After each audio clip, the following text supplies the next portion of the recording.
जब भी मिलता हूँ तो एक नई कहानी के साथ मिलता हूँ।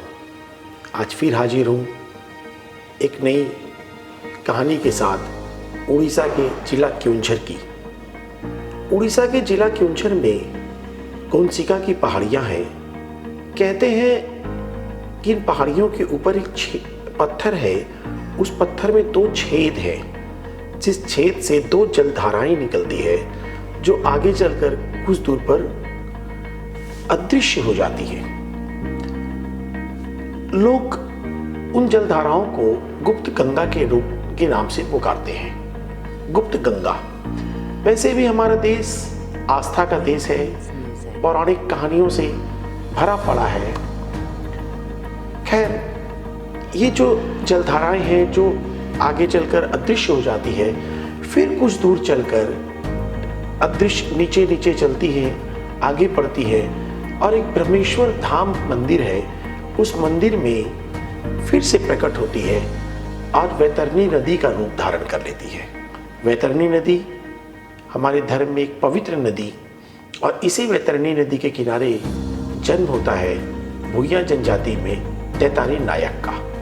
दैतारी नायक आगे चल के एक महान नायक बनते हैं। उनके गांव में, गांव के किनारे, नदी के किनारे उनका गांव था, लेकिन उस गांव में को चारों ओर से कोनसिका की पहाड़ियों ने घेर रखा था। उस कारण नदी का जल उनके गांव में नहीं आ पाता था। उन्होंने गांव वालों से कहा कि यदि इन पहाड़ियों को काट दिया जाए तो नहर के रूप में जल हमारे गांव में आ जाएगा। लोग कहते हैं, यार दैतारी तुम मजाक करते हो, यह कार्य क्या हमारा है? यह कार्य सरकार का है, ये हमारे बस की बात नहीं है। और लोग बात को टाल देते हैं। दैतारी जीत के पक्के थे, निकल पड़े। इस देश ने दशरथ माझी का नाम सुना क्योंकि दशरथ माझी ने के ऊपर फिल्म बन गई, लेकिन इस देश ने दैतारी नायक का नाम नहीं सुना। दैतारी ने भी वही कार्य किया। दैतारी कुदाल और बर्मा लेकर निकल पड़े और आगे चलकर 3 साल लगे। उन्होंने एक नहर खोद डाली, 3 किलोमीटर लंबी नहर, जिसे हम लोग दैतारी नहर के नाम से जानते हैं।